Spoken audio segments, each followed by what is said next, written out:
Awan biru menggantung di langit begitu cerah, seakan alam pun menggambarkan perasaan Savitri. Gadis belia itu sebentar lagi melepas masa lajangnya bersama Pak Kades.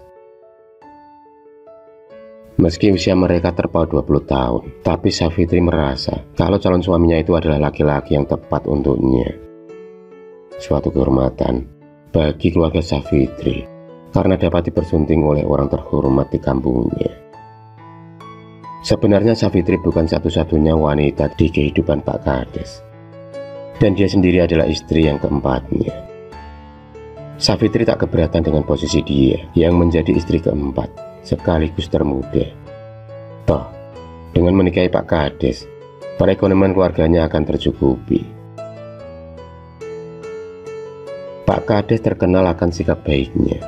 Dia begitu adil dengan keempat istrinya.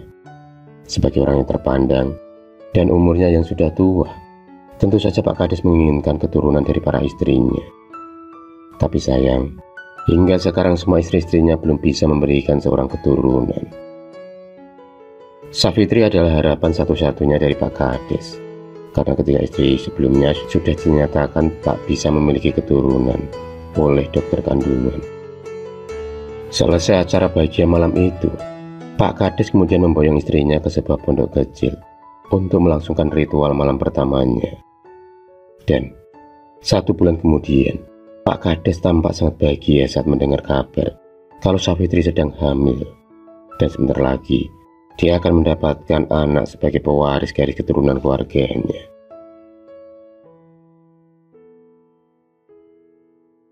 Savitri begitu bahagia dengan sikap dari Pak Kades yang selalu memanjakannya. Dan atas kehamilan istrinya itu, Pak Kades membangunkan rumah mewah untuk Savitri. 9 bulan dalam penantian, akhirnya waktu itu pun tiba. Bocah lucu dan tampan lahir dari rahim Savitri. Tak bosan-bosannya Pak Kades menggendong serta menciumi pipi gembul bayi tersebut. Bayi yang diberi nama Lana itu tumbuh menjadi anak yang lucu dan pemberani. Tak ada seorang pun yang ditakuti oleh Lana. Dan hal itu membuat Pak Kades semakin membanggakan Lana.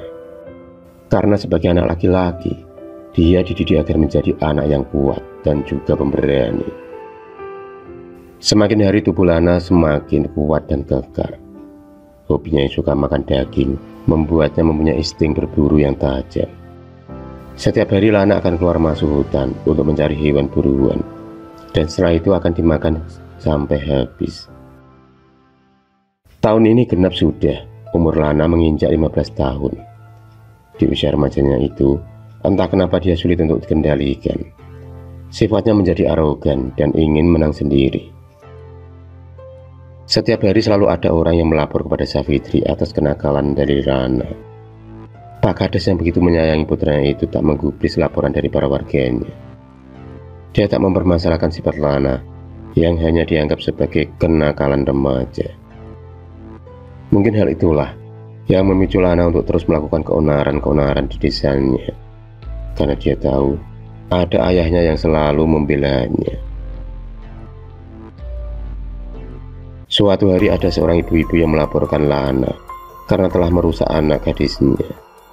Ibu itu menuntut uang yang begitu banyak atas sikap tak senonoh dari Lana. Karena mendapatkan ancaman dari ibu-ibu itu, akhirnya Savitri pun rela menjual tanah dan beberapa perhiasan miliknya. Pak Kades yang mendapatkan kabar itu begitu murka. Harapannya pada anak laki-lakinya seolah sirna dengan sikap brutal dari Lana. Kata sumpah serapah pun keluar dari mulut Pak Kades.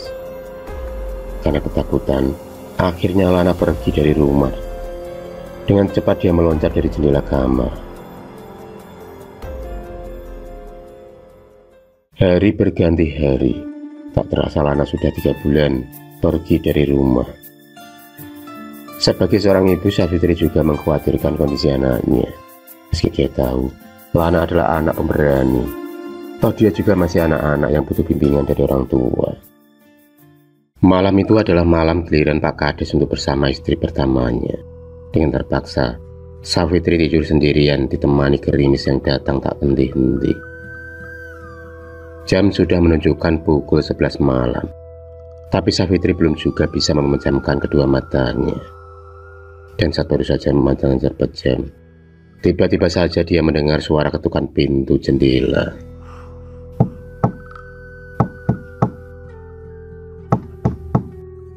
Karena penasaran, Savitri pun kemudian membuka pintu jendela tersebut. Dan alangkah senangnya dia saat mengetahui seseorang itu adalah Lana, anak kandung yang selama ini dia rindukan. Pelukan hangat pun mendarat di tubuh Savitri. Lama tak bertemu, perubahan fisik Lana semakin membuat Savitri heran. Tubuh anaknya kini menjadi lebih kekar dan banyak bulu-bulu halus di tubuhnya. Lana tak berhenti menciumi sekujur tubuh Savitri.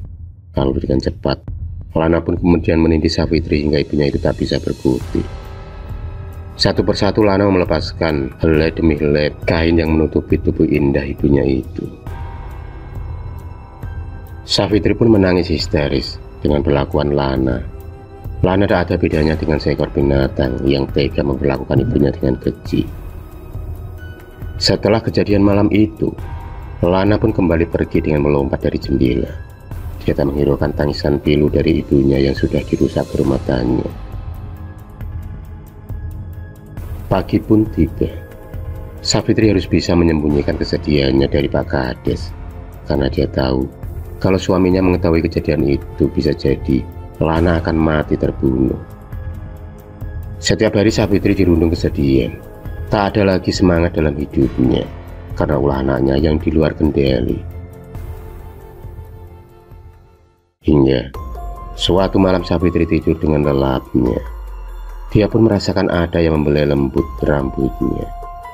Savitri berpikir kalau itu adalah Pak Kades yang mendatanginya. Savitri pun membiarkan belayan itu terus merajai tubuhnya hingga dia pun juga terlena olehnya. Savitri masih memejamkan matanya dan merasakan sensasi belayan itu. Tapi tiba-tiba ada seseorang yang mendobrak keras kamarnya. Dan ternyata orang itu adalah Pak Kades, suaminya. Kalau bukan Pak Kades, lalu siapa yang membelainya? Savitri pun dikagetkan dengan sosok laki-laki bertubuh kekar di hadapannya, yang tak lain adalah Lana anaknya sendiri. Savitri menjerit dan menangis, sedang Pak Kades mengambil senapan miliknya. Pak Kades sudah sangat geram akan tingkah laku Lana yang seperti binatang. Savitri segera menghentikan langkah suaminya yang ingin menembak Lana. Bagaimanapun juga Lana adalah anak kandung mereka, tapi Pak Kades sudah dirasuki setan. Saat Pak Kades mengarahkan senapannya ke arah Lana, tiba-tiba ada harimau yang begitu besar menerkam tubuh Pak Kades. Dialah siluman harimau lodaya. Dengan suara yang menggelegar, harimau itu marah dan menuntut balas pada Pak Kades. Savitri tampak kebingungan dan bertanya-tanya karena melihat seekor harimau yang bisa berbicara. Dia pun meyakini kalau harimau itu bukan harimau biasa. Savitri mendesak mencari tahu dari mulut Pak Kades. Karena merasa bersalah, akhirnya Pak Kades pun menceritakan kalau semua itu berawal dari dirinya yang tak sengaja menembak harimau betina yang sedang mengandung, yang tak lain adalah istri dari siluman harimau lodaya. Harimau lodaya sangat marah dan mengutuk Pak Kades tak akan bisa memiliki keturunan. Hingga akhirnya harimau lodaya menginginkan tubuh Savitri. Itulah syarat yang harus disepakati Pak Kades agar nyawanya bisa selamat. Dengan terpaksa Pak Kades menerima syarat tersebut. Dia pun menceritakannya kepada Savitri kalau orang yang telah mengambil kesuciannya adalah siluman harimau lodaya. Mendengar cerita suaminya itu, Savitri pun menangis sekencang-kencangnya. Dia tak menyangka nasib buruk menimpa keluarganya dan anaknya sendiri adalah titisan dari siluman harimau. Pak Kades merasa kecewa pada Lana. Dia pun ingin menembak laki-laki itu, tapi dengan cepat siluman harimau itu menerkamnya hingga membuatnya terluka parah. Nyawanya tak bisa diselamatkan lagi. Savitri yang melihat kejadian itu tak bisa berbuat apa-apa. Tubuhnya lemas lunglai. Aku akan mendatangi ibu setiap bulan purnama tiba untuk mengencanimu, kata Lana, yang tak menganggap Savitri adalah ibunya. dan mudah untuk digauli.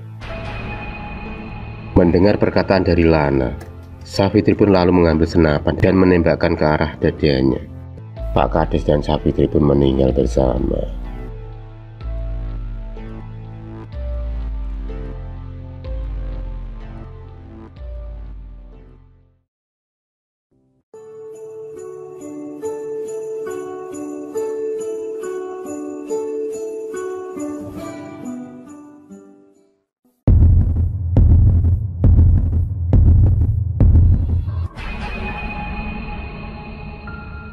Terima kasih sudah menonton video cerita bergambar ini.